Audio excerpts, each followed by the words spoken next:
Pero may pahiwatig si Paul sa book of Galatians, chapter 4, verse 13 to 14. Ye know how through infirmity of the flesh I preached the gospel unto you at the first. And my temptation which was in my flesh ye despised not, nor rejected, but received me as an angel of God, even as Christ Jesus. So sabi niya sa mga taga-Galatia, despite no fact na ako'y merong thorn in the flesh, still tinanggap niyo ako.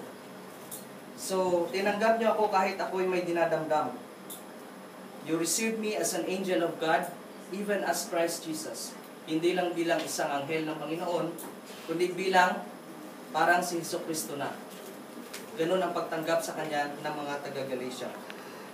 So maybe, he is referring sa thorn in the flesh na ito as physical illness.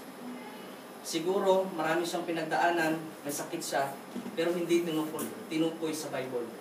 So, and maybe mental anxiety, marami siyang iniisip, or psychological difficulty. Ayan, malalim na lungkot.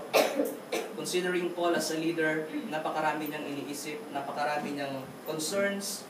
Siguro, prone ang mga leaders na yan sa mental difficulty.